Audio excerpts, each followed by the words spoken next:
collègues, j'ai l'honneur de vous présenter donc ce futur plan pour la période 2023-2027, un plan crucial pour notre région, pour notre agriculture et pour sa ruralité, puisque ce sera au terme de la programmation en 2027 1 milliard d'argent public que nous allons distribuer sur 5 ans. Nous allons présenter la candidature de la région Auvergne-Rhône-Alpes en qualité d'autorité de gestion régionale. Comme l'a dit le président Cadrini, aujourd'hui, la répartition, l'Europe a fait le choix de renationaliser les fonds européens dans un plan stratégique national. L'État lui-même a décidé de donner aux régions l'autorité de gestion sur le deuxième pilier, tout en clarifiant les lignes qui étaient auparavant très confuses dans la programmation 2014-2022. Donc nous allons adopter un cadre d'action avec 6 grandes priorités.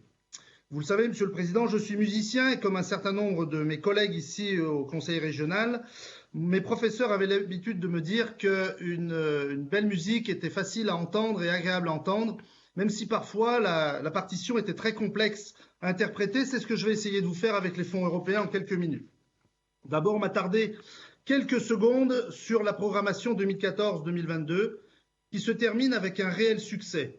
On mesure ce succès par rapport à nos collègues régionaux, puisque notre région sera la première région en matière d'exécution et d'argent payé sur l'enveloppe 2014-2022. C'est une grande prouesse. Nous arriverons à 100%, alors que la moyenne régionale se situera en 2025 au terme de l'exécution environ à 80%.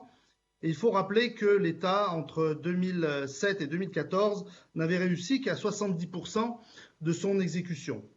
C'est en même temps le premier budget national, c'est 1/7 de l'enveloppe française. 40 000 dossiers engagés, représentant 986 millions d'euros de FEADER, 25 000 dossiers soldés, un taux d'exécution qui est le meilleur. On revient de très loin parce qu'en effet, le dieu égyptien Osiris nous a créé beaucoup de soucis en début de programmation au travers de son logiciel.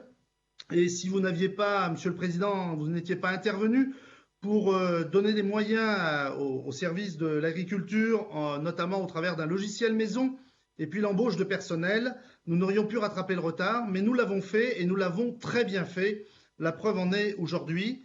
Nous avons réussi à remonter la pente et arriver à faire en sorte qu'au terme de l'action, 0 centime repartira à Bruxelles. En 2025, donc je vous le disais, ça sera 100% de l'enveloppe. La première région métropolitaine, première vraie région métropolitaine est la Bretagne en étant à la 6e place. Alors évidemment, c'est une concertation depuis très longtemps pour présenter cette programmation, c'est 3 ans de réflexion, de concertation, c'est plus de 100 réunions techniques et politiques au niveau régional, national et européen. Nous n'employons pas le 49.3 pour mettre en place le PSN 23-27. Je tiens à remercier beaucoup dans cette consultation nos partenaires, la profession agricole, les départements et tous ceux qui sont amenés à travailler cofinancés sur ce futur PSN. Je remercie beaucoup aussi Jean-Pierre Tête, Fabrice Pencook et Philippe Meunier, dans l'excellente collaboration que nous avons ensemble et de faire coller les fonds européens avec les politiques régionales. Je remercie aussi beaucoup les équipes de la DAFA qui, jour et nuit, ont permis de faire cette programmation et de la tenir en temps et en heure. Je vous remercie, Monsieur le Président, parce qu'ensemble, nous avons été chercher les enveloppes de manière très forte et on va dire avec les dents, pour reprendre une expression politique, au niveau national et ce n'était pas facile. Nous avons eu quelques mailles à partir avec nos collègues régionaux. Ce qui vous intéresse évidemment, c'est la maquette budgétaire qui, comme l'a dit le président du Césaire, est en baisse de 20%. Nous pouvons le regretter. Néanmoins, nous avons fait le choix dans ce PSN d'aller très fortement sur l'installation et le renouvellement des générations.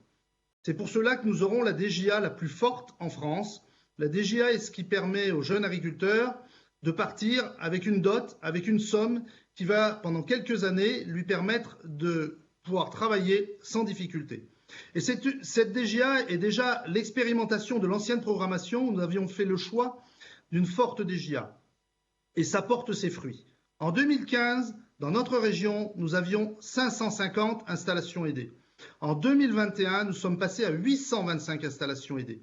Cette année, en 2022, je n'ai pas encore les chiffres terminés officiels puisque l'année n'est pas terminée, mais nous allons approcher les 1000 installations. notre ambition pour la future programmation, c'est de dépasser les 1000 installations aidées. Avec des dispositifs, bien sûr la DGA, mais d'autres dispositifs comme l'installation progressive, qui permet à un jeune agriculteur d'être employé par un agriculteur cédant et dont le salaire est pris en charge. Bien évidemment, dans les autres priorités, nous n'oublions pas l'adaptation au changement climatique au travers de la politique de l'eau, des filets para-grêle, para-insectes sur les vignes et les arbustes. C'est la souveraineté alimentaire, la relocalisation, parce que la meilleure alimentation, c'est celle qu'on ne transporte pas et c'est celle que nous produisons en région. La forêt et le bois, nous ne l'oublions pas, c'est très très important dans notre région. Leader, nous avons fait le choix de porter ce développement rural au travers de 12 GAL d'échelle départementale. C'est un gage d'efficacité. Nous nous sommes aperçus que dans l'ancienne programmation, les GAL trop petits et trop peu pourvus en personnel avaient du mal à programmer. L'innovation et le développement, évidemment, nous continuons à accompagner la recherche, l'innovation, car nous sommes certains que l'avenir de l'agriculture passera par l'innovation.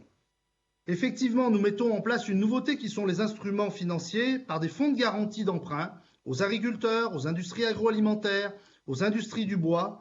C'était un outil que nous avons décidé il y a 2 ans, mais la conjoncture actuelle nous conforte dans cette décision-là de pouvoir garantir des prêts puisque la tendance économique aujourd'hui se complexifie. Ce sera un petit 100 millions d'euros de FEADER que nous aurons par an, mais néanmoins, c'est 200 millions d'euros d'aide publique. J'associe les départements qui feront un effort aussi de cofinancement, mais la région reste le premier financeur en cofinancement avec 73 millions d'euros, dont la DGA qui porte 15 millions d'euros de fonds propres. Voilà. Vous l'aurez remarqué, Monsieur le Président, je n'emploie pas le mot transition parce que l'agriculture s'adapte depuis toujours aux conditions climatiques et économiques. Notre volonté est, par ce plan, de contribuer à cette adaptation. Ce n'est pas une transition ou ça n'en serait qu'une de plus. C'est simplement l'adaptation permanente de l'agriculture. Voilà, je suis prêt à répondre à vos questions. Merci.